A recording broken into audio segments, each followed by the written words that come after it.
إن الحمد لله نحمده ونستعينه ونستغفره ونعوذ بالله من شرور أنفسنا وسيئات أعمالنا من يهده الله فلا مضل له ومن يضلل فلا هادي له وأشهد أن لا إله إلا الله وحده لا شريك له وأشهد أن محمدا عبده ورسوله أما بعد فإن خير الحديث كتاب الله وخير الهدي هدي محمد صلى الله عليه وسلم وشر الأمور محدثاتها وكل محدثة بدعة وكل بدعة ضلالة وكل ضلالة في النار أما بعد أدعوكم الله سبحانه وتعالى أترى الصلاة فنبوة محمد صلى الله عليه وسلم إن شاء الله إيتي أفما صرولي لوري أوناني كليب كيكيري تيموبا إيتي مدير المركز تي أوشي لأني توفين أتاكي أو أهل السنة والجماعة أو تشيكي أمبني الوهابية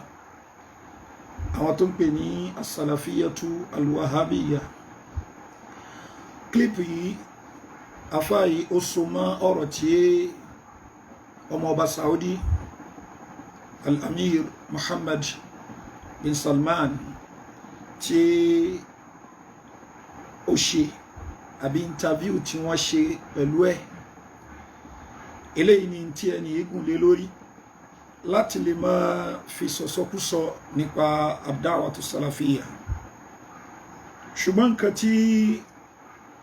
ó ṣe ní láàánú ó ní pé afá yìí ìyẹn mudir al-markaz ẹni tí máa dá nǹkan rú púpọ̀ ni telbis káka máa dá nǹkan mọ́ra wọn ká máa dàrú mọ́ra wọn láti lè fi win sympathy àwọn èèyàn. Eléyìí ó pọ̀ gan níbi ìṣe mudir al-markaz tó dẹ̀ jẹ́ nǹkan tó burú jáì tí ó yẹ ká máa rí lọ́dọ̀ ẹni tó bá pèrè láàfà. Èèyàn lè ní disagreement pẹ̀lú èèyàn kan ní bí àfà kan. Al-insaf ó pàtàkì púpọ̀, kò ṣe ká máa parọ́ méèyàn ká ní afẹ́ winning point. Kò sẹ́ni tí ó máa ṣe ká máa búyàn ṣépè fún àwọn èèyàn la ya'jizu anhu ahad, kò sẹ́ni tí ó máa ṣe. Ṣùgbọ́n ẹni tó ṣe tó bá ń bẹ̀rù pé òun ó pàdé Ọlọ́run Ọba subhanahu wa ta'ala yóò gbìyànjú láti ní insaf ma'a khusumihi pẹ̀lú àwọn tó bá jẹ́ àwọn opponents ẹ̀ àbáwọn adversaries ẹ̀ náà ni. Eléyìí tí mo wò yìí òun fẹ́ mú mi sọ̀rọ̀ lórí nǹkan wọ̀nyí. Àkọ́kọ́ ká tó plé ọ̀rọ̀ Muhammad bin Salman báyìí bá ṣe gbà wá mọ́, máa fẹ́ ti àwọn kankan síwájú. Kí ni nǹkan náà? Òun náà ni wípé Muhammad bin Salman hafidhahullahu ta'ala wa saddada khutah wa waffaqahu lihuda. Èèyàn ni, kò ń ṣe màláíkà, bẹ́ẹ̀ ni kò ń ṣe ànábì Ọlọ́run, bẹ́ẹ̀ ni kò ń ṣe àfà. Ọba ni, ọmọ ọba ni. So ẹni yìí in tó bá sọ kò lè jẹ́ in tí ẹ̀sìn wo jókòó lé lórí. Ẹ̀sìn wa ti ní tó jókòó lé lórí already. Òun náà ni al-Qur'an wa sunnah bi fahmi salafina salih. In tẹ́sìn wa jókòó lé lórí nìyẹn. Kò dìgbà tí Muhammad bin Salman tó bá tó sọ̀rọ̀ ká tó sọ pé bẹ́ẹ̀ láti fẹ́ mú ẹ̀sìn wa. Náà ọba lè ṣe mistake, bẹ́ẹ̀ ni ọba lè lùfẹ́ ẹnu. Ìyẹn Ànábì Muhammad sallallahu alaihi wasallam jẹ́ ká mọ̀ gẹ́gẹ́ bó ṣe nílẹ̀ inú hadithi tí al-Imam Muslim gbà wá nínú sahih wọn. Ìpè ní hadithi Udhayfa radiyallahu anhu, ìpè sayakunu ba'di a'immatun yahduna bighayri hadi wa yastannuna bighayri sunnati. Àwọn olórí kan máa bẹ lẹ́yìn mi tó ṣe pé bí tí wọ́n máa darí àwọn èèyàn lọ ó yàtọ̀ síbi tí ó jẹ́ ìmọ̀nà Ànábì Muhammad sallallahu alaihi wasallam. ó yàtọ̀ sí ìmọ̀nà èmi ànábì Muhammad sallallahu alaihi wasallam wa yastannuna bi ghayri sunnati tí wọ́n dẹ̀ tẹ̀lé sunna mi. So kani al-amir Muhammad bin Salman hafidhahullahu ta'ala kani pé wọ́n ṣe nǹkan tó tako sunna Ànábì wa Muhammad sallallahu alaihi wasallam àmọ́ gbófin kalẹ̀ tó ṣe pé òfin yẹn ń tako ìlànà àwọn ẹni ìṣíwájú wa ìlànà Ànábì wa Muhammad sallallahu alaihi wasallam eléyìí ò lè jẹ́ nǹkan tuntun. Ànábì sallallahu alaihi wasallam ti sọ ìpè yahduna bi ghayri hadi aw bi ghayri hudaya wa yastannuna bi ghayri sunnati. Wọ́n máa ti àwọn èèyàn lọ síbi tó yàtọ̀ síbi ìmọ̀nà ni, bákan náà wọ́n dẹ̀ máa ṣe èyí tó yàtọ̀ sí súnnà mi. Ṣùgbọ́n bó ni a ṣe bá olórí lò nígbà tó bá ń ṣe irú nǹkan báyìí. Ànábì wa Muhammad sallallahu alaihi wasallam òun náà ló tún kọ́ wa ní ẹ̀kọ́ ní àwọn hadithi tó pọ̀. Tá bá lọ sínú kitabul ahkam nínú Sahih Bukhari ààrẹ lẹ́yìn bẹ́ẹ̀, bákan náà kitabul fitan Sahih Muslim odidi kitabu kan ní kitabul imara tó discuss lórí bó ni a ṣe bó lórí lò, bó lórí ṣe gbọdọ̀ bá àwọn èèyàn náà lò. So kí al-amir Muhammad bin Salman kan sọ nǹkan tó tako ẹ̀sìn kan fi rin lẹ́nu pín táwọn ọmọ lò ní eléyìí ò túmọ̀ sí nǹkan kan lọ́dọ̀ títí wa. Yìí ò dẹ̀ túmọ̀ sí pé àwa ní pé kí àwọn èèyàn ṣe khuruj lé lórí abadan. Ibi tí àwọn ahlus sunnah wal jamaa ibi tán ti yàtọ̀ sí àwọn tí wọ́n gbèrò rí burúkú lórí àwọn khawarij. Torí pé mo rí pé arákùnrin ìyẹn Habibu Markazi kò mọ̀ yàtọ̀ láàrin àwọn ahlus sunnah àti àwọn khawarij tán pẹ̀rẹ̀ wọn ní ahlus sunnah. Yóò kàn dá gbogbo ẹ̀ papọ̀ mọ́ra wọn náà ni. Bákan náà kò yàtọ̀ sí àwọn ahlus sunnah jamaa ìṣesí wọn yàtọ̀ sí ìṣesí àwọn liberals tó ṣe pé wọ́n máa tako anything, wọ́n máa tako àwọn olórí ìlú torí pé wọ́n fẹ́ kí ni wọ́n fẹ́ kàn lọ sí liberalism. Àwọn ahlus sunnah wal jamaa wọ́n ń bá àwọn olórí lò ní ìbámu pẹ̀lú nǹkan tí sunna Ànábì wa Muhammad sallallahu alaihi wasallam tí ó fi rinlẹ̀. Ànábì sallallahu alaihi wasallam ó ní man ra'a min amirihi shay'an yakrahuhu falyasbir alayhi. Ẹni tó bá rí nǹkan kan tó ṣe pé kórìíra lára olórí rẹ̀ ní falyasbir alayhi, kó ṣe sùúrù. fa innahu man faraqa al-jama'a shibran famata mata mitatan jahiliya. Ẹni tí ó bá tako jama'a àwọn mùsùlùmí, that is olórí àwọn mùsùlùmí, bí wọ́n ṣe kójọpọ̀ lábẹ́ rẹ̀ tó yọ̀dà sí ní àbí ohun wọ́nà àti tọ́pù ìjọba rẹ̀ ni mata mitatan jahiliya, ikú jahiliya ni ó kú. Àwọn hadithi báyìí wọ́n pọ̀ jantirẹrẹ nínú Sahih Muslim, bákan náà Sahih Bukhari, Sunan Abi Dawud, Sunan Nasa'i àti bẹ́ẹ̀ bẹ́ẹ̀ lọ, Muwatta Imam Malik. Ara wọn kan tó jọmọ́ gbogbo eléyìí nínú àwọn tírà tó jẹ́ mọ̀rọ̀jú ẹ̀sìn wa. So àkọ́kọ́ tá fẹ́ fi nílẹ̀ ni pé káti ẹ̀ sọ pé al-amir Muhammad bin Salman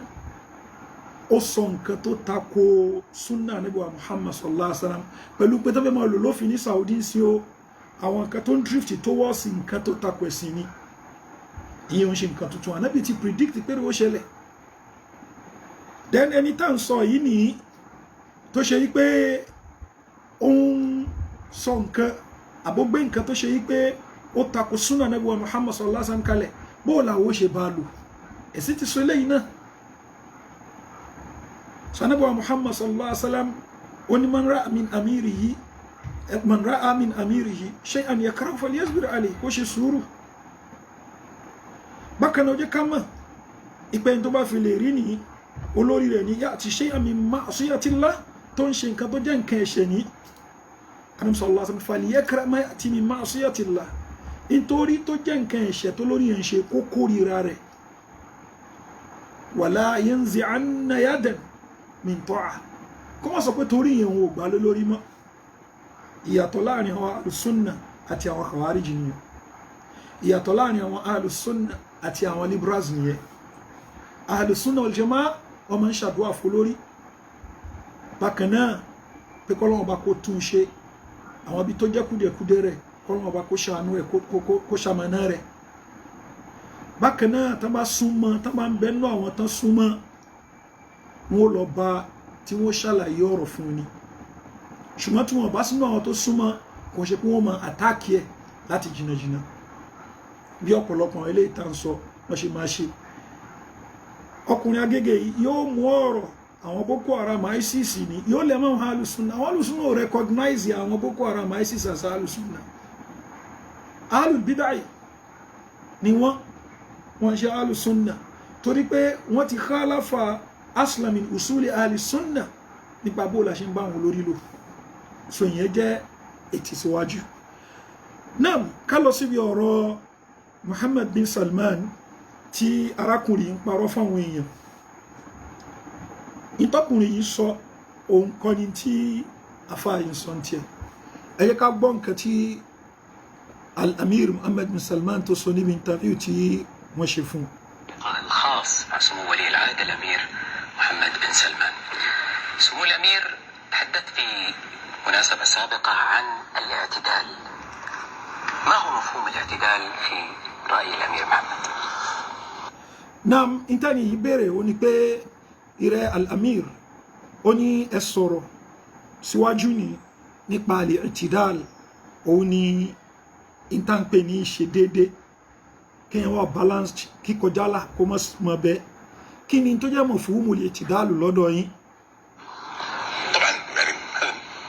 كلمة واسعة للغاية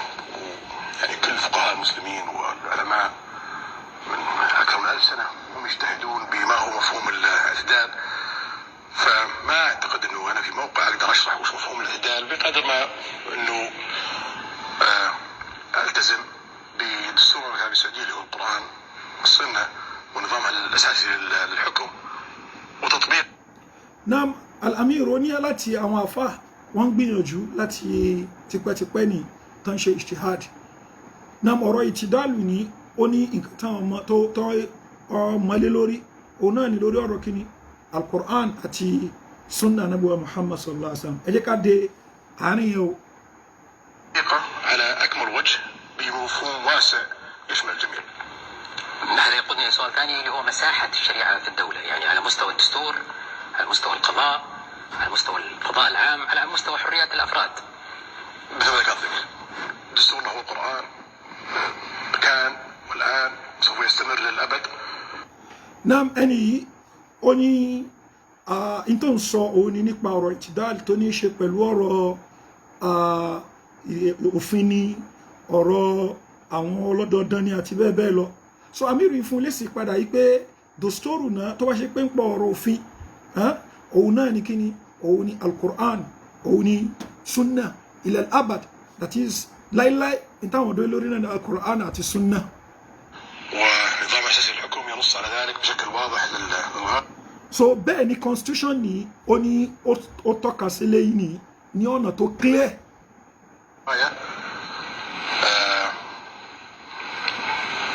احنا كحكومة او مجلس الشورى كمشرع او الملك كمرجع للسلطات الثلاثة ملزم بتطبيق القرآن بشكل او اخر لكن في الشأن الاجتماعي الشأن الشخصي ó ní ntí ó jẹ́ ilé ìgbìmọ̀ aṣòfin àwọn tó ń ṣòfin nípa àwọn issues míì àti ọba tó ṣe pé òun náà ó jẹ́ lára àwọn arms of government mẹ́tẹ̀ẹ̀ta tó ṣe pé ọ̀dọ̀ ẹ̀ náà dá ọ̀rọ̀ padà sí ó ní dandan ni fún wọn láti lè ṣe tẹ̀tbíkù tó jẹ́ òfin ẹ̀sìn ní. شخصي احنا فقط ملزمين بتطبيق النصوص اللي منصوص عليها بالقرآن بشكل واضح يعني لا يجب أن يطرح عقوبة شرعية بدون نص. so ó ní tipẹ́tipẹ́ ìlò òfin ẹ̀sìn ẹni tó jẹ́ pé nùsùsù wádìíhà àwọn tẹ́kìsì tó clear ni so pé nǹkan yìí ni nǹkan tó ṣe pé àwọn máa táwọn ń ṣe ni bákan náà ìsọpẹ́ a fẹ́ gbé ìjẹníyà kan kalẹ̀ ní fún àwọn èèyàn tí a máa fi jẹ àwọn èèyàn so eléyìí ló gbọ́dọ̀ jẹ́ pé nùsùsù wádìíhà òun ni tí ó gbé wá tó gbẹ ti Qur'an àbí nọ́ọ̀sù tó clear ti ní sunna. أغلب المدونين الحديث في تدويناتهم يصنفون الحديث بناء على صيغهم بالخاص في البخاري ومسلم وغيره. so ó ní ọ̀pọ̀lọpọ̀ àwọn tó ṣe yí pé wọ́n kọ àwọn àdíìsì kalẹ̀ ní ó ti ń sì bí Sahih Bukhari níbi Sahih Muslim ni so wọ́n kọ àwọn nǹkan wọ̀nyí tó kí wọ́n gbá wọn nùsùsù tó wà. إنه حديث صحيح أو حسن أو ضعيف، لكن في تصنيف آخر هو الأهم اللي هو الحديث المتواتر so oni àwọn afa itan ma àwọn hadisi kalẹ̀ ní wọ́n sọ eléyìí ní hadisi sahih ni o eléyìí hadisi hasan ni o wọ́n sọ àwọn nǹkan wọ̀nyí oni ṣùgbọ́n ní ito wà more important ní nípa ọ̀rọ̀ ṣe ọ̀rọ̀ hadith wọ́n sọ̀rọ̀ nípa hadith wa mutawatir, that is àwọn hadith tó wà mutawatir lára àwọn kan tó máa ń gbà wá ní ahad wal khabar, bákan náà hadith tó jẹ́ ahad marja raisi fi àti hadith tó jẹ́ kíni tó jẹ́ ahad, then wọ́n sọ kan náà wọ́n ní kíni tó jẹ́ khabar. Hadith mutawatir, hadith ahad àti tó jẹ́ kíni tó jẹ́ khabar. استنتاج الأحكام واستنباطها من الناحية الشرعية. فأنا بتكلم مثلا عن الحديث المتواتر اللي هو يعني من جماعة لجماعة لجماعة لجماعة مجموعة أشخاص يعني عام. So on sọ̀rọ̀ nípa hadith mutawatir, ó ní hadith mutawatir láyé tó pé àwọn jama'a náà gbà wá látọ̀dọ̀ Ànábì, látọ̀dọ̀ àwọn náà ni àwọn jama'a tún gbà wá látọ̀dọ̀ èèyàn kankan, àwọn jama'a náà gbà wá àwọn jama'a títí bẹ́ẹ̀. رسول الله صلى الله عليه وسلم. فهذه الحديث قليلة للغاية. ó ní hadith mutawatir hadith ó kéré gan, لكن ثباتها قوي جدا ṣùgbọ́n rínrin ilẹ̀ hadith yìí ni nǹkan tó ṣe pé kí ni kọ̀wé ó rin ilẹ̀ gidigidi. وتفسيرها يخضع للاجتهاد حسب الظرف والمكان وحسب. ó ní ṣùgbọ́n tútù rẹ̀ ní nǹkan tó ṣe wípé ó lè jẹ́ nǹkan tí ijtihad lè wà níbi tútù rẹ̀ náà, that is thubutan tabani káwò ní rínrin ilẹ̀ rẹ̀ ní ó jẹ́ nǹkan tó wà sahih lil ghaya, that is ó sahih ó lálàáfíà. ṣùgbọ́n kí ni ìtumọ̀ rẹ̀ eléyìí sì ó ní ṣe pẹ̀lú ijtihad àwọn èèyàn bíi pé ń alápèjúwe ayé al-Qur'an nǹkan tó clear ni tó ṣe pé mutawatira ni àwọn ayatu Qur'aniyya ni, ṣùgbọ́n kí ni ìtumọ̀ àwọn kankan ni ìyẹn náà ni ijtihad lè wà ń bí àwọn kan mi bẹ́ẹ̀. كيف فهم هذا الحديث، بينما الآحاد اللي هو فرد عن فرد عن فرد عن فرد عن رسول الله صلى الله عليه وسلم أو جماعة عن فرد عن جماعة. náà mo sọ̀rọ̀ nípa hadith ahad, ó ní hadith ahad ni òun yóò jẹ́ pé èèyàn kan gbà látọ̀dọ̀ Ànábì sallallahu alaihi wasallam, èèyàn kan tún gbà látọ̀dọ̀ tiẹ̀ náà, àwọn jama kan gbà látọ̀dọ̀ yẹn àbí èèyàn kan gbà lọ́dọ̀ wọn, so jama àwọn títí tí èdè bí tí ó dé ó lè ní àwọn jama nínú kó ní àwọn afrod àwọn ọlọ́dọọdọ náà nínú, unlike mutawatir tó ṣe pé kí ni òun àwọn èèyàn tán gbà wá wọ́n ṣe kí ni wọ́n pọ̀, àwọn tó tún gbà lọ́dọ̀ èèyàn kọ̀ọ̀kan náà ó tún pọ̀. جماعة الرسول صلى الله عليه وسلم ففي فرد في الحلقة، فهذا يسمى حديث آحاد، وهذا يصنف أصناف كثيرة منه الصحيح ومنه الحسن ومنه الضعيف، وهذا حديث الآحاد. so ó sọ̀rọ̀ nípa pé hadith ahad eléyìí ó ń bẹ nínú àwọn musannafati tí òun náà ṣe kíni tí wọ́n pọ̀, so èyí tó jẹ́ wọn á pín sahih ni hasan, èyí tó lè jẹ́ da'if náà. غير ملزم بإلزامية الحديث المتواتر إلا. ó ní eléyìí sì kò ní agbára bí hadith mutawatir, kò ní agbára bí hadith mutawatir, kò wà binding lórí wa bí hadith mutawatir ṣe wà binding. إذا اقترن بنصوص شرعية واضحة وبمصلحة دنيوية واضحة، خاصة إذا كان حديث أحد صحيح، وهذا يشكل أيضا. so ó ní hadith ahad tá à ń sọ yìí ni òun náà ni tí wọ́n máa sọ lórí pé kí nǹkan báyìí nìkan ṣe ni á jẹ́ nǹkan tó clear náà, ọ̀rọ̀ jẹ́ nǹkan tí ó clear tàbá fẹ́ lò.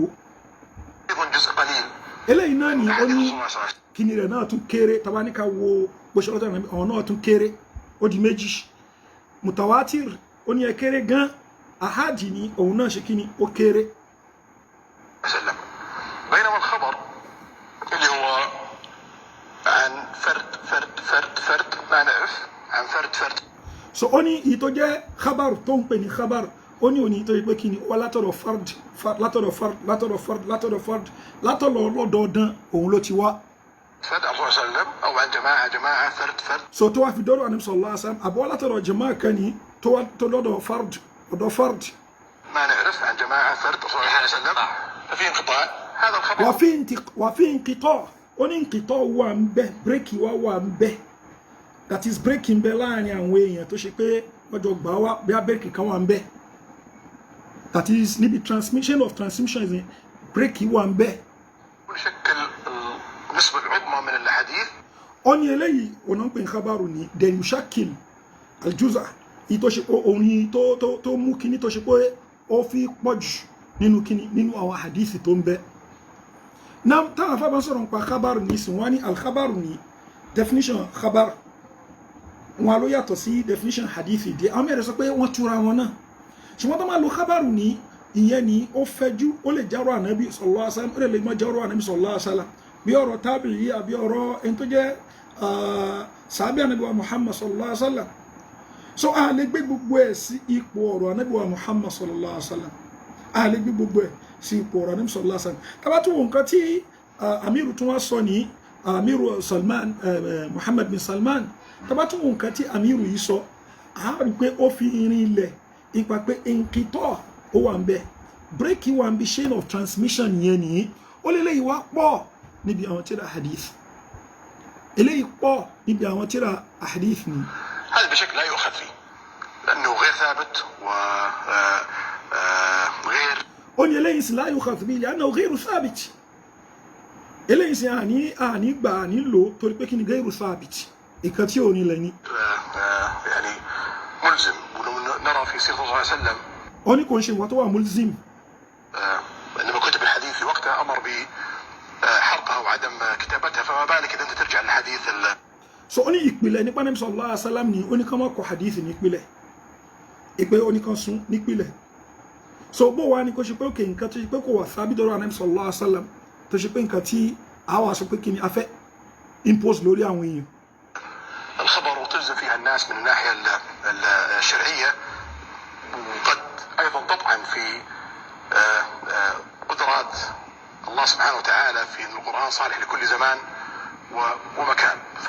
so in tó ń tẹ́ láti sọ ni pé irú hadith tó jẹ́ khabaru yìí bóun ṣe sọ ó pé nǹkan tó ṣe yí pé ó ní kìtọ́ tó ṣe yí pé kò wà sábìt ni so irú yẹn ni àlìṣe záàmù àwọn èèyàn pẹ̀lú ẹni ìṣe záàmù àwọn èèyàn pẹ̀lú ẹni ó tako alukur'ani gangan fún rẹ̀ tó ṣe pé wà sọ́ọ́lì fún gbogbo àsìkò. الحكومة في الجوانب الشرعية ملزمة بتطبيق النصوص في القرآن وملزمة بتطبيق النصوص في الحديث المتواتر. so ó ní ìjọba ní tabaníkà wọ ọ̀rọ̀ ṣẹ̀ríà ni ó ní ìjọba wà binding lórí ẹ̀ láti tẹ̀tìbíkù ọ̀rọ̀ táwọn àáfàá tán bá sọ ní ó wà binding láti ṣe tẹ̀tìbíkù láti implement ọ̀rọ̀ tí kíni tí àwọn àfẹ́ẹ̀sì tán bá sọ ṣùgbọ́n kíni pẹ̀lú májẹ̀mú. متواتر وتنظر الحديث الآحاد. so kọjá yìí tó ṣe kọjá mutawatir ní àwọn nǹkan wọ̀nyẹn táwọn àáfàá sọ dátí sí tọ́lọ́wọ́n bá ti fi rinlẹ̀ tẹ́lẹ̀ náà nú al-Qur'an àbí nú sunna Nabi Muhammad sallallahu alaihi wasallam tó wáyé pàdé fàádì náà dẹ̀ ní adé. حسب صحته وضعفه ووضعه ولا تنظر في الحديث الخبر. so bákan náà yóò wọn àwọn àfáàní wọn wo ìjọba wọn wo ntí ó bá rìn lẹ́nu hadithi náà ní ó ti ní sìn ó jẹ́ hasan ni ó jẹ́ kínní ni wọn wò so láti lò dẹ̀yìn tó bá jẹ́ khabaru ní that is gẹ́gẹ́ bí òun ṣe ń ṣe ìstìlá tó mú wá ní khabaru ní ó sì nǹkan tó yẹ pé nkìtọ́ wà ń bẹ àbí ẹ máa fa ṣe máa sọ pé khabaru ń gbà mí ó lè kójọ sínú ní ó lè ṣàmálà ọ̀rọ̀ ẹni tó ṣe pé kí ni kò ń ṣe ànábì wa Muhammad sallallahu alaihi wasallam bí àbí ráàyè sàábẹ́ kan àbí ráàyè kan náà àwọn tabi'un so ó ní yẹn sìn tó bá ṣe pé ráàyè àwọn tabi'un àbí nǹkan kan ni àbí tó ní nkìtọ́ lápèjúwe gẹ́gẹ́ bó ń ṣe mú wá ní sọ pé ẹni sìn kò ń ṣe nǹkan tó ó wà binding láti lò. إلا إذا كان تسند عليه رأي في مصلحة واضحة للإنسان فلا عقوبة على شأن ديني إلا بنص قرآني. ó ní àlè fìyà jẹyàn àlè ṣe kíni àlè fìyà jẹyàn إلا بنص قرآني àyàfi pẹ̀lú kíni Quranic text evidence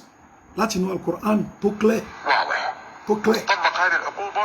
بناء على كيفية طبقها رسول الله صلى الله عليه وسلم. so tí wọ́n pẹ́ wọ́n implement eléyìí ní lórí bánìm sallallahu alaihi wasallam bó ṣe implement yẹ. فيعني مثلا لو بضرب مثال. ó fẹ́ fún wa lápèjúwe. الزنا. ó ní zina. الغير محصن يجلد الزاني المحصن يقتل. ẹ gbọ́ ó ní zina ẹni tí ó kì í ṣe ẹni tó ti lọ́kọ ńlé àbò ti níyàwó ó ní yujlad wọ́n ṣe kíni wọ́n fún lẹ́gba èyí tó jẹ́ al-muhsanu ni ó ní yuqtal wọ́n pa. náà káwọ ọ̀rọ̀ tí ẹni sọ pẹ̀lú irọ́ tí afáàgègè yìí ń pa ṣé a ní láti parọ́ máwọn èèyàn nítorí pé a fẹ́ kí intan sọ ta ni ẹni yìí sì fi rin ilẹ̀ wípé ẹni tó bá jẹ́ tí ó kì í ṣe muhsan ní ó ní wọ́n ṣe lẹ́gbàá gẹ́gẹ́ bó ṣe ń bẹ náà Al-Qur'ani bákan náà ó fi rinlẹ̀ pé yuqtal tó bá yí pé muhsan ní ẹni tó ti lọ́kọ rí ní àbò ń bẹ nílé ọkọ àbò ti fẹ́yàwó rí àbí oníyàwó lábẹ́ ń sin náà ìpẹ́ nìyẹn kọ́ ó ní òun yuqtal àpèjúwe ló mú wá fún wa ó ní yuqtal bóò ni ọ̀rọ̀ yìí àti ọ̀rọ̀ mùdírù ṣe jọra wọn a ó fọ́ kìíní kan ó ṣe kìíní kan ó ṣe eléyìí ní ìtẹ́ni yìí fi rinlẹ̀ ní ó ní nọ́ọ̀sù tó wà wá dẹ̀ ṣùgbọ́n nǹkan ẹni tó bá ṣe òkú báyìí á jẹ́ pé bá ní sallallahu alaihi wasallam ṣe implement ẹ̀ náà ni wọ́n ṣe implement ẹ̀ ó dẹ̀ fẹ́ fún wa lápèjúwe èyí tí ó yẹ pé kí tó jẹ́ nǹkan tó yẹ pé bí mutawatir ni àbí tó ṣe pé ó jẹ́ nǹkan tí ó clear tí kìíní ẹ̀ clear ó lé lẹ́yìn sí ó ní ẹni tó bá jẹ́ oníṣìnà tí ó ti níyàwó rí àbí kò níyàwó ń sìn àbẹ́ni tó lọ́kùnrin àbí obìnrin tó ṣe pé òun náà ní kò sí lábẹ́ ọkọ kò tí lọ́kọ rí ní ipé yẹn ní wọn ní ṣe kíni wọn ní sọ́lọ́pọ̀ pa wọn ní pa èyí tí wọ́n ṣe fún òní pé wọ́n ṣe lẹ́gbà so kò tako eléyìí sìn ó fi rinlẹ̀ àti rọ́jùmù ni àti jálìdù ní méjèèjì ló fi rinlẹ̀ interview tọkùnrin yìí sọ iná ni o tí Mudaifir tó ṣe fún Crown Prince òun náà ni yóò náà kí ni problem ẹ pẹ̀lú ọ̀rọ̀ àǹtakò rọ́jùmọ̀ àǹtakò kìíní wà ló gba Imam Maliki ó gbà láàfà Maliki àkíní kan ṣé tá a bá ṣí mú àtọ̀ Imam Maliki ni àwọn hadithi ń pa rọ́jùmọ̀ pọ̀ ń bẹ̀ ìpẹ́pẹ́ ni tó bá ṣe zìnà tó jẹ́ adélébọ̀ ní pípọ́n sọ ló kópa ó pọ̀ jantirẹ́ nínú àtọ̀ ṣé o gbà yẹn ni tó kàn ń dọ́pọ́lọ́ àwọn èèyàn rú pẹ̀lú gbogbo àwọn kan tó ń sọ tó ń parọ́ fáwọn èèyàn ni ṣé Bukhari nìkan kọ́ ló sọ Imam Maliki ni yẹ̀wò ló kú yẹ̀wò náà bí Bukhari hadithi rajmu ó ń bẹnu mọ́ àtọ̀ Imam Malik tó ló gbà ó ń bẹnu Musnad Imam Ahmad ni ó ń bẹ nínú Bukhari ó ń bẹnu Muslim ó ń bẹnu àwọn sunan ni àwọn àfáà láti dáadáa ò tako nǹkan yìí ni àwọn tó ń tako tá a mọ̀ nínú history náà làwọn ọ̀ràn Khawarij àti àwọn míì bẹ àwọn tá a mọ̀ tó ń tako ni àwọn tá a mọ̀ tó ń tako orú àwọn nǹkan báyìí ó ní àwọn tí wọ́n jẹ́ àwọn liberals lóde òní tó ṣe pé ara wọn ni wọ́n náà lápá kan ní apá kan ara wọn ni ọ́ torí pé manhaj mukhtalif ló ń lò ìgbà míì ò lè jẹ́ liberali lónìí ìgbà míì ò lè jẹ́ Ash'ari lọ́la ò lè jẹ́ Mu'tazili lọ́túnla jọmẹ́rin ni ò lè jẹ́ Shi'i ó kàn ń fò káàkiri kò ló fẹ́ expose kí ló fẹ́ expose ní ó kàn ń disgrace ààrẹ pẹ̀lú àwọn nǹkan tó ń ṣe yìí Ibn Rushdi lára àwọn tó ṣe pé kí ni tó rin lẹ́nu Malikiya ni tó dẹ̀ defend Aristotle ìgbàtí Ghazali ṣe rọ́dù lórí àwọn falasifa tó pè ní kíni tahaful falasifa Ibn Rushdi tó wá lẹ́yìn Ghazali ó ṣe rọ́dù lórí Abu Hamid Ghazali tó pè ní tahafutu falasifa tahafutu falasifa tó ṣe rọ́dù lẹ́ni tí ó ń dìfẹ́ndì Aristotle àti àwọn míì bẹ́ẹ̀ nínú àwọn tó wà ní ìròrí rẹ̀ bí àwọn Ibn Sina nǹkan kan mọ́ra wọn ní tó ń dìfẹ́ndì wọn lórí àwọn nǹkan tí wọ́n sọ nípa pé tí a bá kú ní Ọlọ́run bò ní gbé ara wa dìde ẹ̀mí ni nípa pé àwọn màláíkà àwọn ànábì Ọlọ́run ọba ní ipé in tí wọ́n ń sọ fáwọn èèyàn àwọn nǹkan tí ò rí ni ṣùgbọ́n wọ́n fẹ́ jẹ́ káwọn èèyàn máa ṣe dáadáa torí ẹ̀ wọ́n á fi àlìjánná àti nǹkan kan tó mọ́ bẹ́ẹ̀ wọ́n ṣe kí ni wọ́n fi máa ṣe wọ́n lójú ọ̀yìn ìmọ̀ sọ pé wọ́n jìyà náà wọ́n máa fi yẹn lé wọn kúrò níbi àwọn nǹkan tó jẹ́ bíi vices láwùjọ tó kán lè bá a ṣe so àtàkìlì ni wọ́n ń ṣe fún àwọn èèyàn ọ̀rọ̀ àwọn Ibn Sina ò ní gbogbo eléyìí dẹ́gbọ́n Ọlọ́run Ọba subhanahu wa ta'ala kò mọ kùlìyàtì a kò mọ jùzìyàtì kùlìyàtì ló mọ̀ àwọn jùzìyàtì kankan ipe Ọlọ́run Ọba subhanahu wa ta'ala ó mọ̀ àwọn nǹkan mẹ́ta yìí ó fa nǹkan tí Abu Hamid Ghazali tó fi ṣe rọ́dù lórí Ibn Sina àti àwọn míì bẹ́ẹ̀ tó ṣe pé kíní ẹ̀ náà ni ó wá láti ọ̀dọ̀rọ̀ àwọn Aristotle ni tó ṣe pé àwọn yẹn defend náà kí la fẹ́ lò ń bi ilé ìjọba ó ní wípé ọkùnrin yìí ni ó kàn sọ àwọn èèyàn Ibn Rushdi yìí sìn òun gan fún rẹ̀ ni ó sọ̀rọ̀ nípa rọ́jùmù ni ọ̀pọ̀lọpọ̀ òfin ẹ̀sìn tí wọ́n ń gbá dànù ní Ibn Rushdi fi rinlẹ̀ tó wọ́n jẹ́ pé kíni Ibn Rushdi ní asin kíni ìròrí àwọn philosopher nǹkan kan máa ló ń bẹ lórí tiẹ̀ náà ṣùgbọ́n bí fiqhiyat ní in tí ẹ̀wọ̀n ń gbá dànù ọ̀pọ̀lọpọ̀ nǹkan tó ń ta kò ń sin lòun fi rinlẹ̀ ẹnu tíra rẹ̀ Bidayatul Mujtahid ọ̀ká so gbogbo nǹkan tó ń sọ ò mú nǹkan tuntun wá ó kàn select from different places ni ó mú nǹkan tó ṣe pé àwọn èèyàn sọ àwọn Dawla Uthmaniyya ó tún máa ń tọ́ ìtàn sọ nípa àwọn ìjọba Saudi ní àbí Muhammad Abdul Wahab ní ó fẹ́ fọ́ọ̀sì yẹn ló wà ló láti gbà bí ẹni pé àwọn èèyàn ò mọ nǹkan míì yàtọ̀ sí táwọn yẹn sọ so nísìnyí ọmọ bá yìí fi rinlẹ̀ ọ̀rọ̀ rọ́júmù ọ̀rọ̀ kọtùlù ọ̀rọ̀ fún ẹni tó ṣe kó bá jẹ́ adélébọ̀ ó fi rinlẹ̀ ẹni tó bá lè jẹ́ wúndíà àbẹ̀ni tí ò ti fẹ́ ọ tẹ́lẹ̀ ó fi ọ̀rọ̀ kínílẹ̀ ó fi rinlẹ̀ ní ọ̀rọ̀ kún ó ṣe lẹ́gbà bó ni wọ́n ti rí tí wọ́n sọ ìtẹnu àwọn àfa àṣáájú tó kò lé lórí ó ní wọ́n ń gbádànù ló ń takò ó dẹ̀ ń pè ń tàn yẹn nípa àwọn kan Muhammad Abdul Wahab ló mú wá dẹ̀ Muhammad Abdul Wahab tó ń sọ̀rọ̀ ń pẹ̀ yìí ní ẹni yé ìgbà wo ló dé wọ́n bí ní nǹkan bí 1703 ó kú ní nǹkan bí 1791 ṣé before rẹ̀ kọ́ ní gbogbo àwọn kan yìí ti wà lẹ́yìn ìgbà ọ̀nà bí Ibn Rushdi ìgbà ọ̀nà Ibn Rushdi kú Ibn Taymiyyah àti Ibn Taymiyyah wà lẹ́yìn Ibn Rushdi nìna àbí alóńbẹ́nu mọ́ ọ̀tọ̀ ìgbà wọn ni mọ́ Maliki rahimahullahu tẹgbà olókùn ìgbà wọn náà bí tó fi wá jẹ́ pé Muhammad Abdul Wahab ló gbé àwọn nǹkan tó le koko wá nú ẹ̀sìn ni Àmírù sọ wípé òkúbà táwọn bá fi jẹ àwọn èèyàn ní á jẹ́ òkúbà tó ṣe pé kí ni náà sùwádìí wà fún ta ló ń takò yíhun àwọn tó ń takò ń sìn àwọn liberali yíhun àbáwọn tó ta athara ní afkari garb àwọn ni wọ́n ń takò before àwọn khawarij tó ní kò sínú al-Qur'ani pé kán sọ olóko pẹ̀yìn tó bá ṣe kíní àwọn kanú wọn sóbò ni wọ́n ti di gbogbo nǹkan tó ń sọ tó kàn fẹ́ change ẹ̀sìn fún àwọn èèyàn èyí ká tẹ̀síwájú. وهذا نص واضح لكن عندما أتت الزانية رسول الله صلى الله عليه وسلم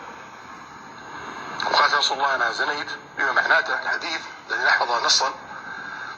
صد عنها أكثر من مرة إلى ما صرت عليه بعدين قال لها اذهبي إلى ما تأكدين أنت حامل ولا لا عادت له مرة أخرى ونفس السيناريو يتكرر وقال لها اذهبي حتى تضعين وعادت له مرة أخرى وقال لها اذهبي حتى تفطمين وكما ترجع ولا سأل عن اسمه ولا سأل عن من هي فكون انك تاخذ النص نعم lẹ́yìn àpèjúwe ọmọ obìnrin tó ṣe pé ó ṣe zinani tó ṣe pé ó wá jẹ́wọ́ fanabi sallallahu alaihi wasallam bánabi ṣe relate pẹ̀lú ẹ̀ òní Àmírù ìtún sọ bánabi sallallahu alaihi wasallam ṣe relate pẹ̀lú obìnrin yẹn tó ṣe pé kíni asin ìkọ́ṣọ́ ìrọ́dù kúrò lọ́dọ̀ rẹ̀ kí wọ́n ṣe bẹ́ẹ̀ ni pé ìwọ̀n gbọ́n nǹkan tó sọ so lè pé ó tún wá abẹ́lòmí tó ṣe zina bẹ́ẹ̀ náà ó ní ṣùgbọ́n wà kaunuka القرآني وتطبقه بطريقة غير اللي طبقها الرسول صلى الله عليه وسلم وتبحث ó ní ṣùgbọ́n kò mú násù Kùránì ni ó wà ló násù yẹn lọ́nà tó yàtọ̀ sí bánẹ́bí sallallahu alaihi wasallam ṣe lò ó tó yàtọ̀ sí kí ni bánẹ́bí sallallahu alaihi wasallam ṣe lò ó عن الشخص اللي تثبت عليه التهمة بينما wà máa wá káàkiri ẹni tó ṣe pé wà á àlẹ́jì ní láti kó ṣe zìnà ó ṣáà ń gbẹ̀ngbẹ̀ pé kí ni ó fẹ́ sẹ́yìn ló kópa ó fẹ́ náyàn ó máa wá ṣe kí ni ó máa wá gbogbo àwọn ẹ̀sùn tí ó ṣe kí ni nì sí èèyàn kan láti lè fi rinlẹ̀ fún pé kí ni ó ṣe zìnà. الرسول أتاه المتهم معترف وعمل بهالطريقة هذا ليس شرع الله. so ó ní eléyìí sọ wàá ṣe bá lò ní ọ̀nà tó yàtọ̀ sí bánimsọ̀ lásán ṣe bẹ́ni tó wá bá wọ́n gbẹ̀ngbẹ̀ pé ó fẹ́ ṣe òkúbà fún yẹn ni anamsọ̀ lásán ò gbẹ̀ngbẹ̀ yẹn ẹ wo nǹkan tí Àmírù sọ ọba lélẹ́yìí o ọmọ ọba ló sọ̀rọ̀ yìí nǹkan tẹ́ni yìí ń sọ ní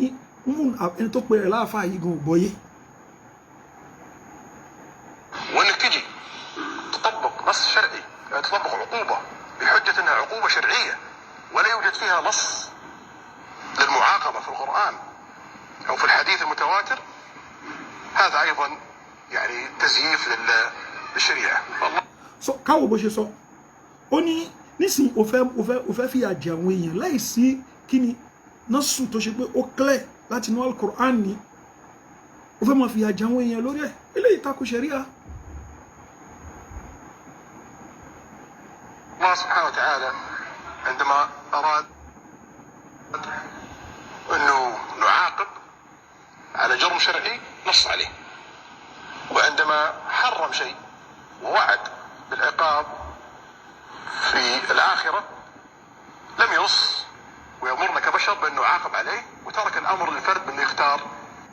So ó ní Allah subhanahu wa ta'ala ìgbà tó ṣàwọn kankan léwọ̀ ní tó ṣe pé jẹníyàwó à ń bẹ́ ó sọ̀rọ̀ lé lórí. Ìgbà tó sọ̀rọ̀ ń pa àwọn kankan tó ṣe pé ìjẹníyà ni ó wà nípa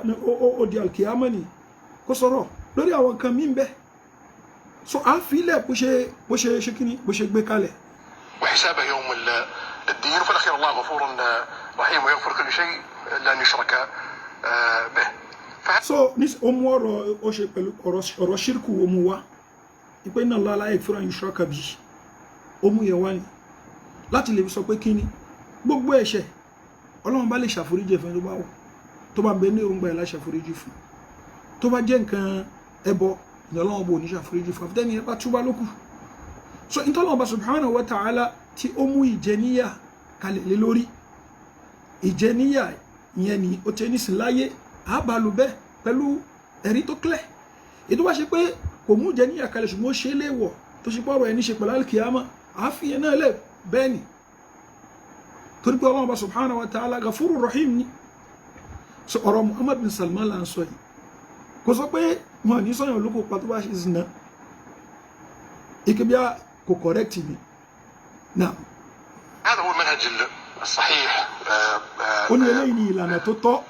للتطبيق ìlànà tó jẹ́ ìlànà tó correct. على دستورنا ونظام سياسي الحكم. أنتم سمو الأمير ملزمون بمدرسة معينة، يعني مدرسة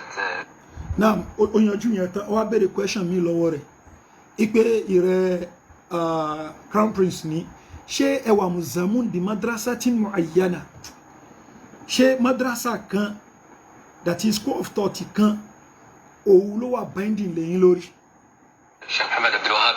هي التي ستفسر هذا القرآن وهذه الأحاديث. طول العمر احنا متى ما زلنا نفسنا بمدرسه معينه او بعالم معين معناته ألهنا البشر.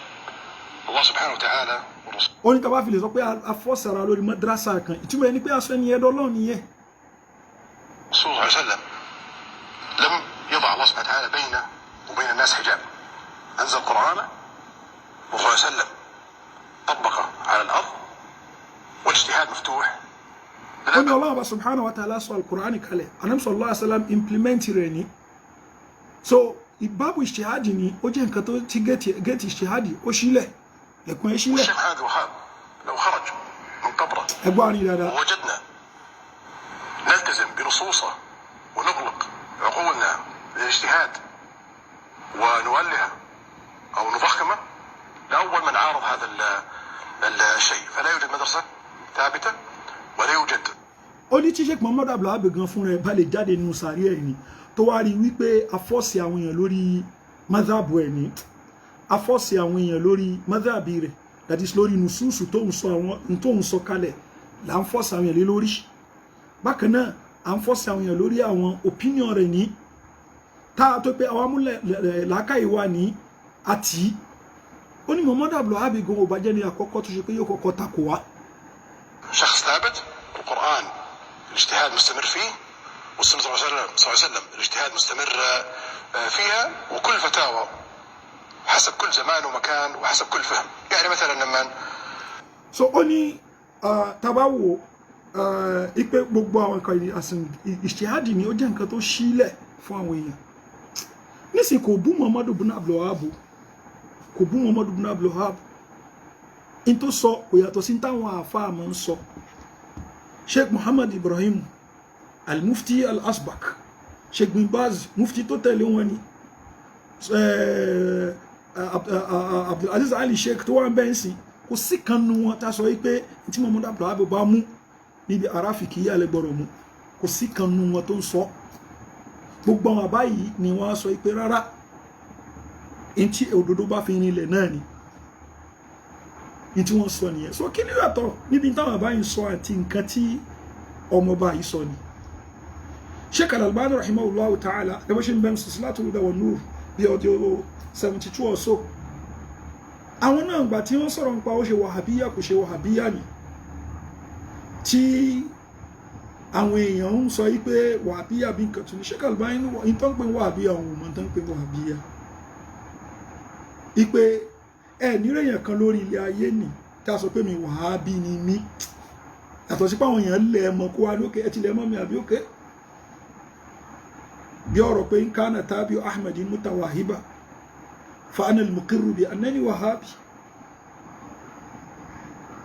so tí wọ́n pẹ́ni tó ń tẹ̀lé mọ́ Muhammadu ní tó ń tẹ̀lé tí mọ́ Muhammadu wà lórí ẹ̀ ní àkídà ipé mutawahibu lẹ́ máa pé ipé ni ẹ ti di wahabi èmi gan fúnra mi mo juwọ́lẹ̀ ipé kí ni wahabi ni mi ṣùgbọ́n kí ẹ̀kọ́ sọ pé alwahabiya bá ṣe ní hanafiya bá ní shafi'iya ta ní malikiya ẹni ráwọn kan tó sọ pé ní mazhabi wa alwahabi ṣùgbọ́n àwọn èèyàn náà lẹ̀ mọ́ wọn àwọn tán lẹ̀ mọ́ wọn láwọn tó ṣe pé wọ́n fẹ́ lé àwọn èèyàn jìnnà sí wọn ni eléyìí bẹ̀rẹ̀ láti àsìkò àwọn Ottoman Turkey ní ló ti bẹ̀rẹ̀ tí Ibrahim Basha ọmọ Ali Basha nígbà tó lọ jà wọ́n ní ogun ní Dar'iyya tó pa àwọn èèyàn pakúpa ń bẹ̀ láti lè fi wọ́n àwọn èèyàn against àwọn nǹkan ọ̀yà àwọn àfà tán já àwọn Uthmaniyun àwọn àfà Ottoman Turkey wọ́n bẹ̀rẹ̀ sí ní kọ́ nǹkan láti lè fi takò tí Muhammad Abdul Wahhab wọn bẹ̀ Muhammad Abdul Wahhab ní gábí ń ta sọ wọ́n bí ní 1703 ní ó kú ní nǹkan bí 1791 so ẹni yìí ó kéwú báwọn èèyàn ṣe ń kéwú láwùjọ ó jáde káàkiri ó lọ Basra lọ Egypt lọ kí n lọ káàkiri ni ṣùgbọ́n gbà tó dé ó rí pé àwọn nǹkan tó ń rí lódodo pàtàkì jùlọ nígbà tó ka àwọn tíra Sheikh Ibn Taymiyyah rahimahullahu ta'ala ó rí wípé àwọn nǹkan tí àwọn èèyàn ń ṣe ó yàtọ̀ sí nǹkan tí ó ń bẹnu tẹ́ksì sóbẹ̀rẹ̀ sí ní ṣe wá sí ó ń pé àwọn èèyàn kọ́lọ̀ bá tó fi ọba Muhammad bin Saud kó tó fi jíǹkí ẹni tó bá gbadáwà rẹ̀ Ibn Taymiyyah rahimahullahu ta'ala kò rọ́bà gbadáwà títí ẹ̀ so ló jẹ́ pé àwọn àfá Ash'ariyya nígbà yẹn àtàwọn madhahibu lónìí ìrìnà tó ṣe pé wọ́n ń takò position Ibn Taymiyyah àwọn ni wọ́n lẹ́ lọ́dọ̀ àwọn ọba ló fi jẹ́ pé Ibn Taymiyyah ni ó kú sẹ́wọ̀n kí ni mas'ala tó gbé dẹ́wọ̀n àmọ́yé bọ́tọ̀ lórí ọ̀rọ̀ tọ́lák tó ṣe pé òun lọ̀pọ̀lọpọ̀ ń lò lónìí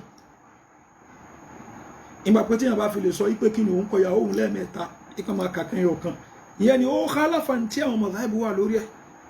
lára nǹkan tán gbé wọn sí nìyẹn tó rẹ̀ kù sínú ẹ̀wọ̀n ṣùgbọ́n nǹkan tó sọ ọ̀pọ̀lọpọ̀ àwọn èèyàn ń lò lónìí ni Muhammad ibn Abdul Wahhab ọlọ́run ṣàánú rẹ̀ pé orí ọba tó fún support tó gbàdáwà rẹ̀ àwọn tí wọ́n dẹ̀ jẹ́ àwọn Uthmaniyun ní àwọn fẹ́ jẹ gàbá lórí àwọn ìlú wọ̀nyẹn ni àwọn ọmọ Muhammad bin Saud wọ́n resist àwọn nǹkan wọ̀nyí ló fi jẹ́ pé dáwọ́lá àwọn àkọ́kọ́ owó wọ́n tún jí dìde padà dáwọ́lá Saudiya Thaniya tún bẹ̀rẹ̀ ó tún wó kí dáwọ́lá ẹlẹ́kẹta tó bẹ̀rẹ̀ pẹ̀lú bàbá àwọn eléyìí tí ó wà ń bẹ nísìn òun náà ni Abdulaziz bin Abdurrahman so òun ló gbé dáwọ́lá Saudiya ẹlẹ́kẹta dìde ìtọ́dẹ̀ dúró lórí ẹ̀ láti gbà ẹ náà nìyí ó ní ìpèpè síbi ìmọ̀ bọ́sàárè dàtí ìsìmọ̀ tako ìmọ̀ bọ́sàárè ìpèpè síbi ìmọ̀ tako ìmọ̀ múyàn kan lẹ́ni tá a mọ̀ képe nígbà tó bá ṣe pé ó yẹ ká képe Ọlọ́run Ọba subhanahu wa ta'ala ìta ń pè ní istighatha lára nǹkan tẹ́lómi sọ pé kan pa Ibn Taymiyyah fún pé kàkèfèrí ní nǹkan kàmọ́ra ni ó ní pé Ibn Taymiyyah rahimahullahu ta'ala ó ń tako al-istighatha bin nabi sallallahu alaihi wasallam ní ààyè tó ṣe rí pé Allah subhanahu wa ta'ala rẹ̀ ká ṣe istighatha pẹ̀lú torí pé ká ṣe istighatha pẹ̀lú èèyàn fima yaqdiru alayhi eléyìí kò sí nǹkan tó burú ń bẹ fastaghatha alladhi min shi'ati ala alladhi min aduwwi fawakazahu Allah subhanahu wa ta'ala sọ̀rọ̀ pa nabi Musa alayhi salatu wassalam ó lẹ́ni tó jẹ́ èèyàn rẹ̀ ní ó wá ràn lọ́wọ́ rẹ̀ ó pariwo Musa gbà mí ala alladhi aduwwi orí ẹni tó jẹ́ ọ̀tá rẹ̀ ní Musa alayhi salatu wassalam ó kó kíní kó dapọ̀ pábò láti lè gbìjọ ọmọ Israeli against Kibuti ìyẹn Copt. So eléyìí nǹkan tó rinlẹ̀ ó ní ṣùgbọ́n istighatha eléyìí kọ́ là ń sọ òun kọ́ ni Muhammad bin Abdul Wahhab ń takò òun kọ́ ni Ibn Taymiyyah ń takò àtàwọn tó ṣíwájú Ibn Taymiyyah torí pé tèmi tí àmì àtẹ́bá gbà lápèjúwe kálá gbà lápèjúwe ipe ìwọ náà sọ ó gbà pé Imam Ahmad rahimahullahu ta'ala ó gbógun ti àwọn Jahmiyya àwọn tó ń sọ pé al-Qur'an makhluq ìkànnà ọmọ kí Imam Ahmad rahimahullahu ta'ala wá ní ohun orí yàtọ̀ pẹ̀lẹ́ tó ṣe pé kí ni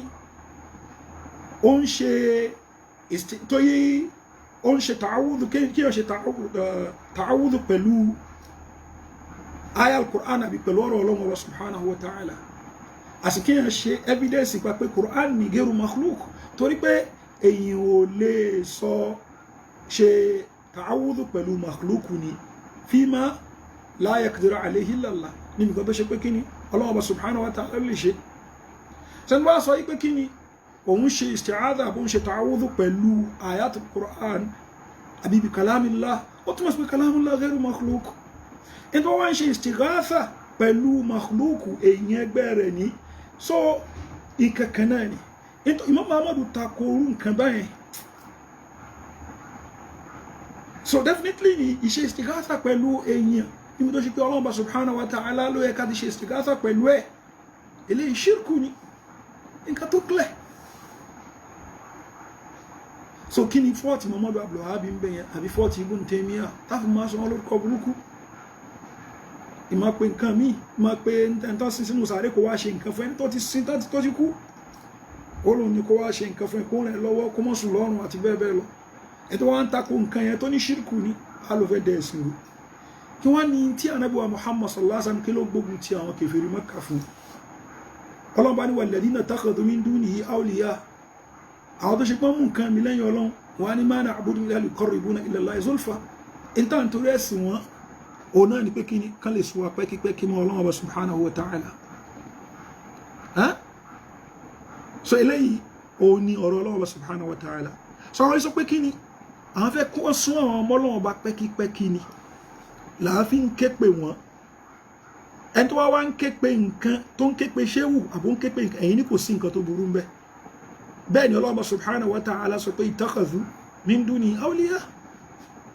Ọlọ́run argument wọ́n ma na'buduhum illa liqarribuna ila Allahi zulfa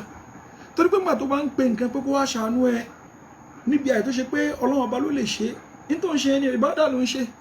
àwọn kèfèrí Mákkà náà gbà pé ìbádà làwọn ń ṣe ṣùgbọ́n ń justify rẹ̀ ẹ̀yin gbà pé inú ẹ̀ ṣe ìbádà wọn ni ṣùgbọ́n ẹ lè máa pé kíni ẹ lè máa pè wọ́n ẹ lè lọ síbi sàárè bàbá yín sì kẹ́ wọn lọ tọrọ nǹkan pé bàbá fún mi ní nǹkan bàbá ṣe báyìí fún mi so ìyẹn ọ̀rọ̀ ọjọ́ mi ni ṣùgbọ́n ta fẹ́ ló ń belé gangan òun ni pé gbogbo wàhábí àtẹ̀ ń pariwo yẹn orúkọ tí àwọn kan sọ wọ́n òun ni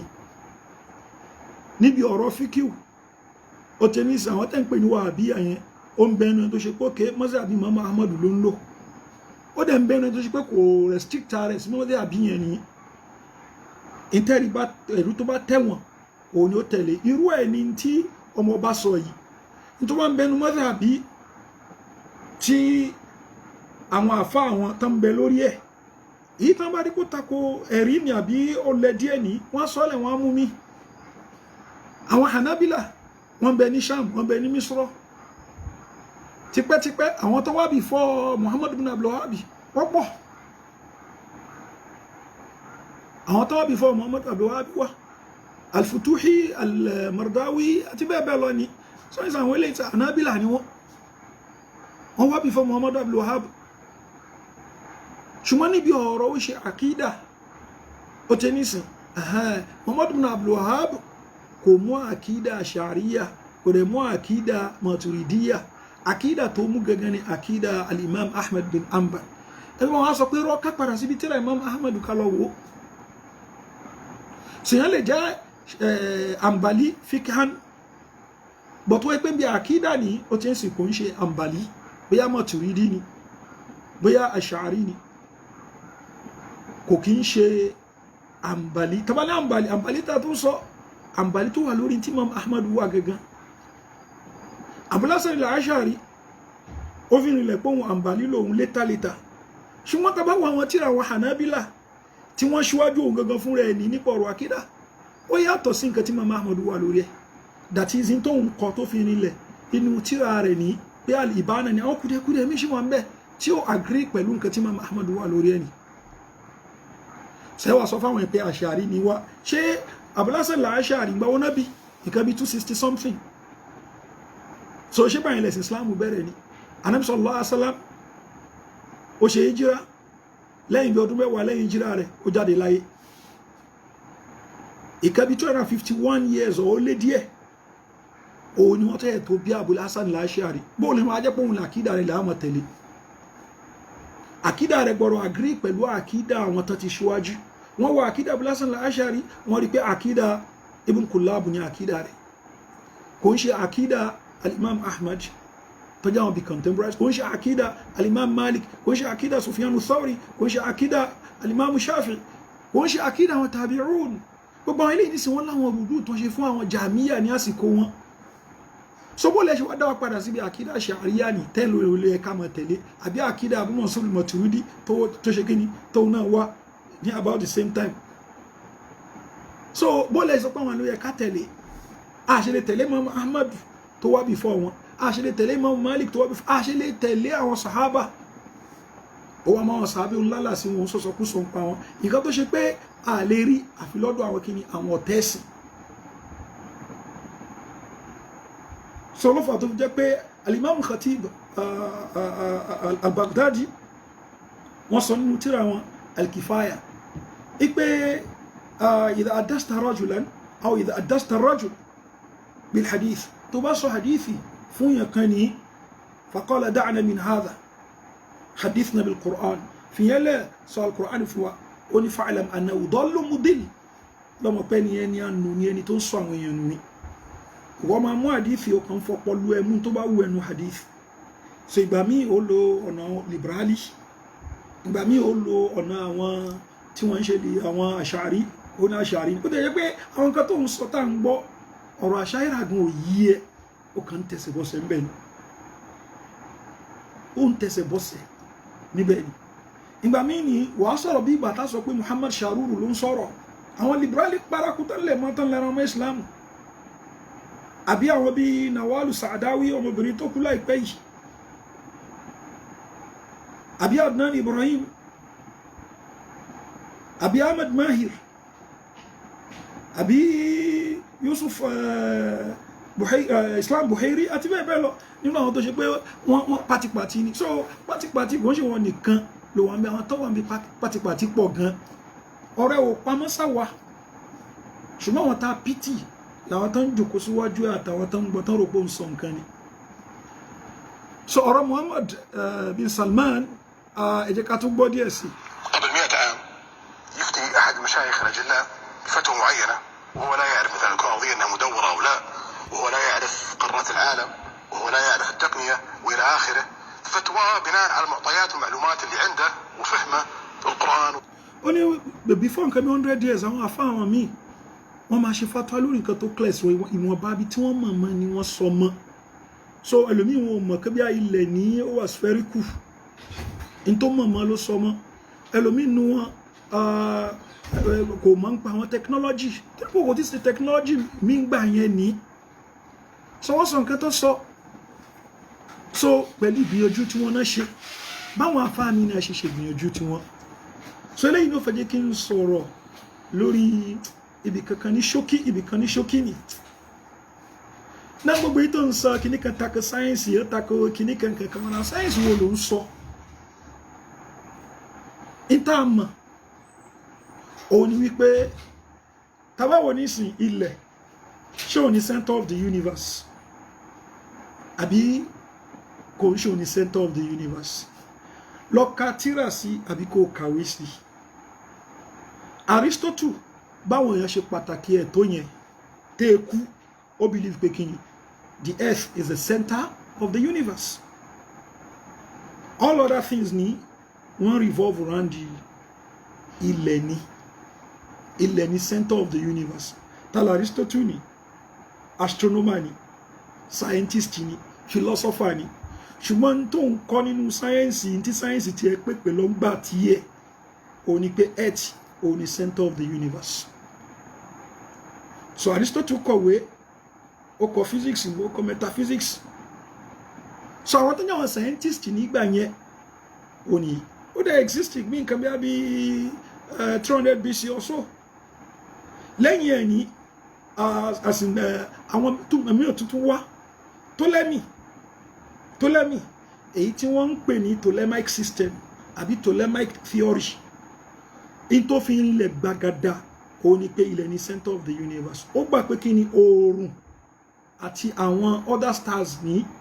àwọn heavenly bodies meaning they are all revolving around the earth. Ta ni Ptolemy ni lọ ṣèwádìí ń pa rẹ̀. Ptolemaic system ẹni tó gbé kìíní ẹ̀ kalẹ̀ tó gbà pé oòrùn ilẹ̀ kò yí àwọn other things ló ń yí round the center of the universe. Òní Ptolemy tá ń sọ yìí eléyìí bí ọgọ́rùn ọdún méjì before kan tó bí Ànábì wa Muhammad sallallahu alaihi wasallam. Ẹni yìí lẹ́yìn tó yẹ pé wọ́n gbà wípé astronomer ni, geographer ni, scientist ni, philosopher ni. Eléyìí ni tí wọ́n lò for centuries kó tó di pé Copernicus kó tó wò pé no ilẹ̀ kọ́ ni center of the universe. Fún observation títí àti mathematics tó ṣe òun gbà pé kí ni oòrùn ní center of the universe. The earth itself is revolving around the sun. Why the sun is static. Mathematics tó ń ṣe in tó ń conclude sí nìyẹn. So torí ẹ̀ a sọ kí ni Copernican system ìyẹn Copernicus. So torí àwọn ń compare rẹ̀ ní wọ́n ní ṣe Copernican system àti kí ni àti Ptolemaic system. So ìtàn ń pè ní ọ̀run mi àsọ pé kí ni geocentric àti heliocentric. That is geocentric ni pé ilẹ̀ ní center of the universe. Heliocentric òun ni pé kí ni oòrùn ní center of the universe. Gbólóhùn Greek ni helio geo. Gbogbo wọn tá ń sọ yìí sí wọn ṣàfà ẹ̀sìn o. Philosophers, astronomers, scientists ni gbogbo wọn. Copernicus gbà pé kí ni oòrùn ò yí. Ṣùgbọ́n gbà tó yá àwọn míì wá lẹ́yìn rẹ̀ ni Galileo Galilei òun ṣe kíní ó mú kíní ó develop kíní in tí Copernicus ò lè sọ òun padà sọ síta. Ó ní problem pẹ̀lú àwọn church nígbà yẹn ni torí pé àwọn believe pé kíní ilẹ̀ ní center of the universe. Èyí tó ń fi rinlẹ̀ pé oòrùn ní center of the universe ó takùn táwọn mọ̀. Wọ́n dẹ̀ tí mọ́lé àti sọ wọn hàn jẹ́ kó jáde ibẹ̀ ló kú sí. So ó kú síbẹ̀ yóò ṣe nǹkan tuntun. Ibn Taymiyyah kú sẹ́wọ̀n ìgbà tó sọ nǹkan tí ó bá táwọn ọba mú. Imam Ahmad rahimahullahu ta'ala wọ́n ti mẹ́wọ̀n ìgbà tó ń sọ nǹkan tó takò táwọn ọba àti bẹ́ẹ̀ bẹ́ẹ̀ lọ. So Imam Malik àwọn ọ̀fìyà jẹ́. So àmọ́yé Abu Hamid Ghazali ni tó ṣe pé òkè ní kílórúkọ ẹ̀ àwọn kan tó sọ Ibn Rushdi ìgbà tó sọ nǹkan mi tó ṣe pé tako àwọn nǹkan tí ọba tó wà ń bẹ gbà wọ́n ṣe kí ni wọ́n dì pẹ̀lú àwọn náà. So kí ọba kan dì pẹ̀lú yọ̀ọ̀kan yìí wọ́n ṣe nǹkan tuntun. Wọ́n believe pé nǹkan tí Galileo tó mú wá ní ó takùn táwọn dóore lórí. Wọ́n padà wá apologize later lápèjúwe eléyìí ó ní í ṣe pẹ̀lú ọ̀rọ̀ pókè wọ́n padà bá idea yẹn ni. Ọ̀rọ̀ pé ṣé ilẹ̀ ní center of the universe àbí oòrùn ní center of the universe. Ọ̀rọ̀ táwọn scientists gan ṣe ń fà láyé ara ṣùgbọ́n àwọn tọrọ wọn tájù ó ní ọ̀rọ̀ àwọn tó sọ pé oòrùn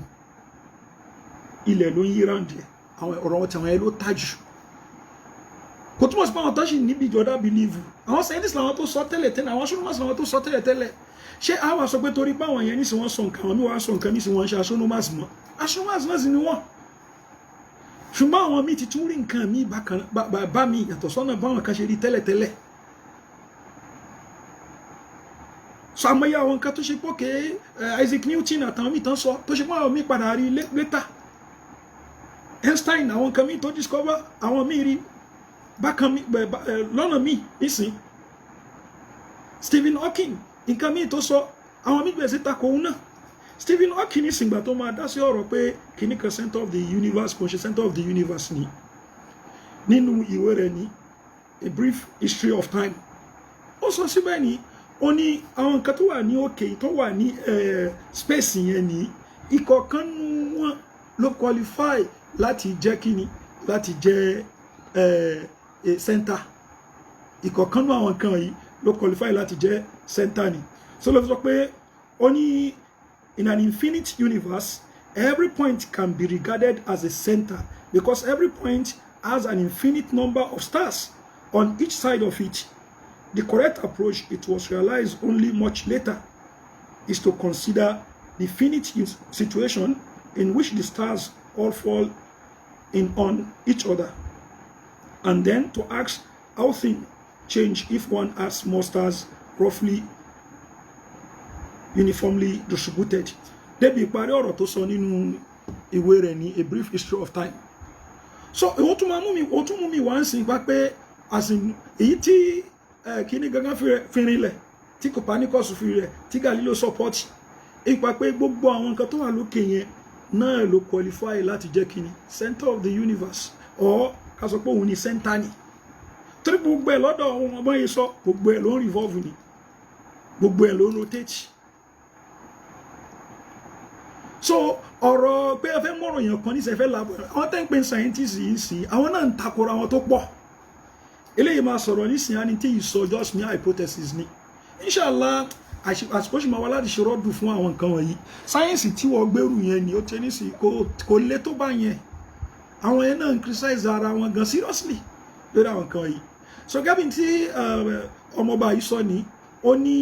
àwọn afá àwọn kan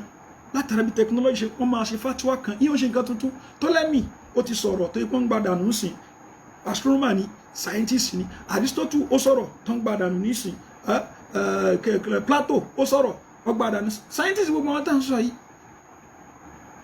tẹ́gàlùkù sọ̀rọ̀ nípa ọ̀rọ̀ ayé so táfà kan bá sọ̀rọ̀ táwọn ẹ̀kan wá sọ pé nǹkan yóò ta pẹ̀rí kí wá ló ṣẹlẹ̀ ṣùgbọ́n nígbà àwọn nusus tó clear kalẹ̀ ó ti ń sin torí pé ajá kan àbọ̀dẹ̀ kan ní west ni ó sọ̀rọ̀ àwa ló ní fact ni so ìyẹn ò correct ìgbà tí Charles Darwin tó wò sùnsùn ní story ìran ọmọ ènìyàn tara ìnàkí láti evolve wa evidence dà ó kó gbogbo wọn pàǹtí mọ́ra wọn ó so mọ́ra wọn so àwọn ẹ̀yàn scientist tó ń takò ìpè tó sọ ẹ̀mí hypothesis ni it should be regarded as a theory no talk of being a scientific fact àwọn ẹ̀yàn tó kó fún bẹ́ẹ̀ lára wọn tó ṣe ń defend díẹ̀ dì sí bí Richard Dawkins ó lè kú lórí ọ̀rọ̀ theory of evolution ni ìyẹn ọkùnrin tó wà ní Britain professor yẹn ó lè kú lórí ẹ̀ débi gbọ́n sọ fáwọn èèyàn pé do you all know that we have a common ancestor ṣe wọn pé òkè bàbá wa ní kankan náà ni a ní bàbá kan náà kí ni ó ní fish ẹja so látara ẹja ni ìran yẹn ti jáde àtàrà ẹyẹ ó ní ìran ìnàkí àtàrà ìnàkí ni ìran ènìyàn ti jáde àwọn scientists náà ló sọ̀rọ̀ yẹn gbogbo àwọn pàǹtí tí wọ́n kó sórí tó ń pè ní fact ilé ìwọ amáyà Al-Qur'ani wà á máa yí ẹ̀kọ́ òkú bláka ìta ni ṣé ń gbàtọ́ wọn bá ń sọ̀rọ̀ ń pa igi zakumu ní oní igi tó ń jáde láti inú náà ṣó bá sáyẹ́nsì mú kí gímọ̀ wù jáde nínú náà sáyẹ́nsì tí wọ́n kọ́ bá kó mọ̀ wù nínú náà igi wù nínú náà àyíbó lè fẹ́ ṣe tàwílù yẹn làákàyè títí ló dáa ju gbogbo làákàyè lọ wọn ní èèyàn kan ò gbọ́ èèyàn kan ní àwọn ọmọ lárúbáwá kọ́ ni wọ́n ṣe àwọn abẹ́rẹ́ sí ní kọ ìwé ìtàn ṣọmọ lárúbáwá ni wà ọmọ lárúbáwá ni bàbá ẹ̀ àyíbá bàbá bẹ́ẹ̀ lọmọ lárúbáwá ṣé àbí ìran tí wọ́n ti wá ṣe bí náà Yorùbá tẹ́ nítàn ni tẹ́ mọ̀ tán ara yín mọ̀ bí tẹ́ ti wá Odùduwà Mákà ló ti wá àwọn kan ní Egypt ló ti wá àwọn kan ní Nupe ló ti wá àwọn kan ní Sudan ló ti wá àwọn ìtàn rẹ̀ dandan tí gbogbo èèyàn sọ ìwọ́n tó pé àwọn tó kọ ìtàn àwọn tó ló kọ ìtàn tẹ́yìn ń kà ta ló kọ ìtàn yẹn kalẹ̀ ẹnu yóò kó láàrin ara yín ìgbà táwọn Àjàyí crowd and kó mọ́ra wọn ẹ̀ṣẹ̀ wọn sọ̀rọ̀ tó ń ṣe kínní wọn lẹ̀ṣẹ̀ mọ́ ń pa ìtàn yín ẹ wá ń bára yín jà nísìnyẹn ń fúnra yín lé sí ẹ gbogbo yín tó yí pé ẹ mọ́ ń tẹ́ ń ṣe ìwà sọ̀rọ̀ ń pa tàríkù Tọ́bàrí ní lọ́wọ́ pẹ̀lú àwọn àsànídù ẹ̀ ló fẹ́ compare mọ́ iṣẹ́ Herodotus ni Herodotus tó ń pè father of history ní lọ́wọ́ tàríkù Tọ́bàrí kó wo Herodotus àwọn nǹkan tó mọ̀ ń pẹ́ ló kàn ń dá sí so ọ̀rọ̀ Muhammad bin Salman ó sì sọ pé àtàyè bá wà torí mo kàn ní kí n sáré ṣe léyìí brief kìíní ni a play yòókù ni àwọn mùtàtọ̀rì fún tó ń dárúkọ àwọn tó ti tì mẹ́wọ̀n nǹkan kan mọ́ra wọn ó sọ̀rọ̀ ń pa wọn yẹn kò sọ̀rọ̀ ń pẹ́ ni tó ṣe rí pé kí ó dúró déédéé lórí àkídà tó dáa àwa ó tẹ́ ní sí àwa ń takọ àkídà gbogbo wọn Boko Haram nǹkan kan mọ́ra wọn ISIS ni àwọn àfáàtẹ́lẹ̀ ń takò náà pọ̀ ní Saudi àwọn tí wọ́n ń support irú àkídà bẹ́ẹ̀ wọ́n fẹ́ tọ́pù ìjọba àwọn tó ń dí pẹ̀lú nìyẹn wọ́n á mú gbogbo ọkàn dágbé papẹ̀ tí wọ́n ti pẹ́ra yín ní kìnnìkan tí wọ́n ṣe kìnnìkan asìnìyẹ fi àìmọ̀ kan máa boast wallahi ojúmọ́ ń tì mí fún ẹ tó má ṣe gbogbo àwọn nǹkan tó ń ṣe àìmọ̀ kan tó gbópọn ní sáyẹ̀nsì tó ń sọ ò mọ̀ ń pẹ́ ó wà torí pé o kàn ní opportunity àti kakíní díẹ̀díẹ̀ ni so wọ́n máa lálẹ́ sí àwọn èèyàn wọ́n máa parọ́ ó tún parọ́ mọ́ ọmọ ọba ní speech tí ó tó easy fáwọn èèyàn láti lọ wò inshallah máa dá lórí báyìí subhanaka wa bihamdika ashhadu an la ilaha illa ant astaghfiruka wa atubu ilayk.